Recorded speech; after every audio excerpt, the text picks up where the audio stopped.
They got a good spread in here. They do.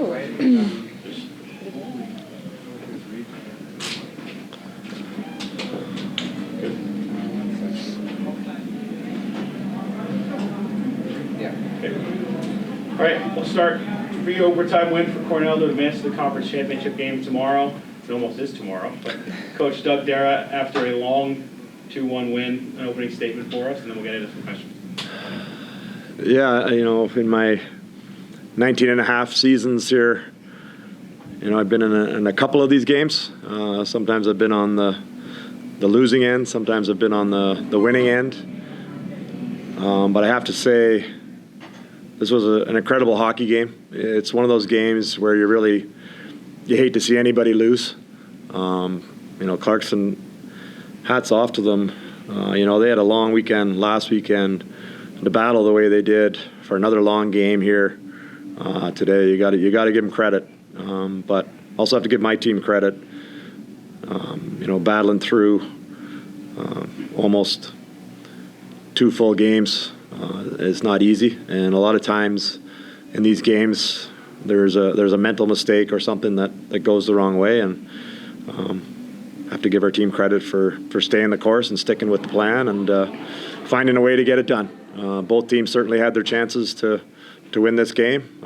It took some great goaltending from our goaltender here to my left, and a couple of big power play goals by Lily to my right. So, but we found a way to get it done, and but hats off to Clarkson. They played a great hockey game. Thanks, Coach. Our student athletes, Lily Delianides, 35 face-offs taken tonight. That's going to be one of your bigger numbers of the year. 2 goals, including the overtime game winner in triple overtime. Annalise Bergman, the lead goalie of the year, 54 saves in 3 overtimes. Questions for the student athletes first, so we can let them recover, and then we'll give some for Coach. Start. Lily, what's going through your mind when that puck goes into that in 3rd overtime? I was just shocked. I didn't even know if it was me or who it was. I think I just hugged the first person that was next to me, but just so exciting because the game was so competitive. The atmosphere was crazy, electric, and I think we were ready to come down and win that period in the triple overtime. So it was just amazing. So. Annalise, what's going through your mind when you're making save after save during the game? Are you excited, getting more confident, or are you starting to get a little worried when there's so many? Yeah, honestly, there was never a doubt in my mind we were going to win that game. I think that we had all the momentum. I knew if I took care of my job and did my job that our team was going to pull through in the end, and we did. And, just hats off to them. When I wasn't there, they were. So really, overall, just a great team win. What was your strategy? You're going into, that power play opportunity. Like, what was, your motivation? What was kind of going through your head as you're in those moments? What was your priority?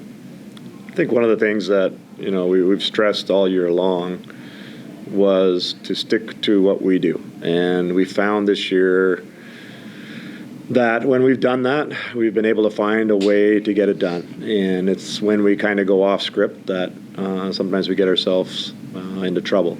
And so, we've got a plan for the power play, and obviously players got to go out and execute that. And fortunately, the last few games they've been doing that. And to get through the playoffs, your special teams have got to be great. And tonight, our penalty kill did the job when they had to, and our power play did the job when they had to, and that ended up being the difference. And so you work on it all year long, and you hope that you can go out and execute it when the time comes, and we did.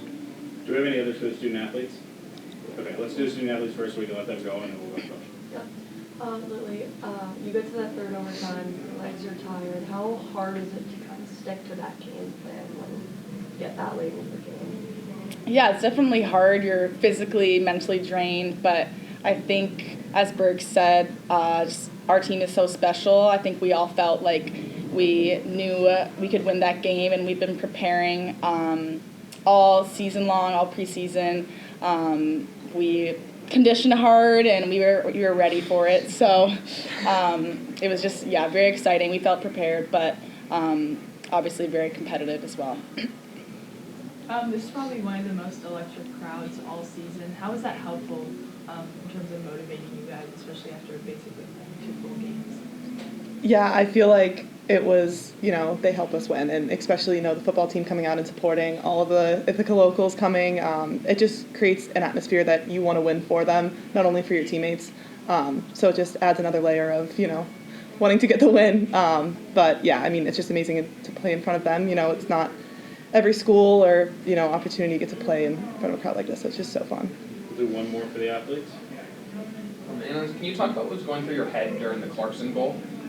Yeah, I think I wanted a whistle. I don't think I understood the rules, but I think we have to have possession of the puck when my glove goes off. But, obviously I want to give my team the best opportunity to win. So when we go down, or we didn't go down, but they tied it up, and, you just want to be the difference maker, but then, you flip it over, it's a 0-0 game again, and then you get right back to it. Great. Thank you both. Thank you. Thank you. Thank you. Did you want me to stay? Yeah, please. You're not going to get out of that. Question for Coach. Coach, you've got basically less than, I guess, 20 hours at this point from playing in the ECAC championship game. Your team playing basically 2 full games. How do you get them focused on the mental recovery just as much as the physical recovery to turn around and play whomever you'll be facing? Yeah, the one thing about the ECAC with the travel partners, there's a lot of games where, you're not playing 2 full games, but you're playing at the 6 o'clock on Friday, and then you've got to travel to another team's building that night, and sometimes you don't get in till 12 midnight or 1 o'clock, and then you're playing again at 3 p.m. the next day. So, in some ways, I guess we're used to it that way. But also, like Lily said, that's why you do the hard work that you do throughout the season to, and you tell them at that time, like, at the end of the year, this is going to pay off. And so we remind them when we get to this time of the year that this is why you do the work in the fall. This is why we do the extra conditioning and the weightlifting and everything else too. So when you're in this moment that you're able to succeed. When facing a player like Haley Wynn or Clarkson, who's a 2-way defender, what were your goals and intentions when facing her on ice? Yeah, unbelievable player. Just exceptional. And you talk about, you talk about our turnaround here now, but I think about her, like, I'm not sure. They played the 3 games last weekend, and I think she was playing 35 to 40 minutes a game over there. And then tonight, it felt like she was out there the whole game, but I think she was out there almost every second, and she doesn't seem to get tired. Like, she's just incredibly fit. She's got really good vision. She's really smart. And she seems like a real workhorse because she just, it seemed like every time I turned around, she was back out there, and you just, and she didn't seem to tire. And so, but just an exceptional player. Coach, we've talked all year about how happy you are with your team's depth. How important is that in a game like this? Yeah, crucial. Because you can continue to play 3 lines and 6 defensemen, sometimes 4 lines and sometimes 7 defensemen, and you're not worried about it. Whereas, sometimes you get into these games and there's lots of scoring going on. That wasn't the case tonight, but I've been in some of those games and you think, oh, this is going to end quickly. So you go down to 2 lines and maybe 4 Ds.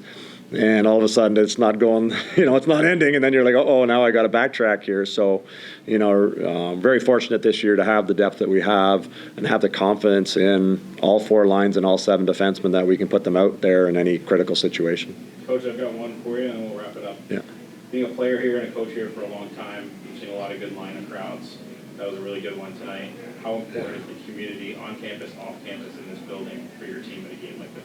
Yeah, well, I guess you go back to my playing days. One of the things that was said to me when I was recruited to Cornell, I was considering some other schools, and I remember the coach saying to me, it was actually Coach Mike Schaefer, and he asked me if I'd seen a game at the other team's rink. And what he was getting at is it's just such a different atmosphere here at Lyon, the commitment to hockey, the support that we have for hockey. And it's not just men's hockey, it's women's hockey as well, and you saw it there tonight. And in a game like this, the players were talking a little bit about this. like you need to gather energy from wherever you can and find energy from wherever you can when that tank is running dry. And our crowds just gave us that energy tonight. And it's so important to have that, especially in a game like we had here tonight. So we're just fortunate to have a community that loves hockey and wants to come out and support hockey, to have a school where hockey is the #1 sport. We're very fortunate in that regard. Coach, maybe one last question. How does this game compare to 2012? Well, hard at this point for me to categorize it. I mean, that game, for those of us that were there for it, we went down 3-0 in the first 5 minutes. So in 5 minutes in, we were down 3-0, and we, made some changes. We went up 7-4 in the third, and there was only 10 minutes left in the game, and they came back and tied it up 7-7. So that was a really wild affair. And then with 13 seconds left, Lorianne Rougeau decides to pick up a puck in our end and go coast to coast and score a highlight reel goal, one of the greatest goals I've ever seen. This game I felt was extremely physical. Both teams were really battling defensively, and for us it took 2 power play goals to win it, and so 5-on-5, Clarkson was dynamite, and like I said, Annalise made a lot of great saves, but there was also a couple times where she got out of position and we made some great stick lifts or we made great blocks or whatever to save ourselves too. So very different style of game. I don't want to say one was better than the other. From a coaching standpoint, I guess I would say this one was maybe a little bit better coached than the other one. Sometimes when it gets all over the place, you feel like when you're up 7-4, you should be able to close it out in the last 10 minutes, but we weren't able to do that. And that's, to my point, that was a game where we thought this game is going to end in no time. It's 7-7. Both teams, full bore with your top players, and back then we had players like Rebecca Johnson, Brianne Jenner. They had Marie-Philippe Poulin, some of the best players in the world right now, and for whatever reason, then nobody could score, and the goalies, shut the door. Anyway, but the atmosphere was very similar because, sorry, I don't mean to talk on and on, but in that game, there was a men's game after that game. So all the men's fans were also coming in too. So all of a sudden, in the second overtime, it's packed. So it was an incredible crowd for that game. It was an incredible crowd tonight. We're just really lucky that way to have that support. And it's really special, especially on the women's side, to get that kind of support. Great. Thank you, Coach. Yeah. Thank you, Good luck Coach. tomorrow. Thank you.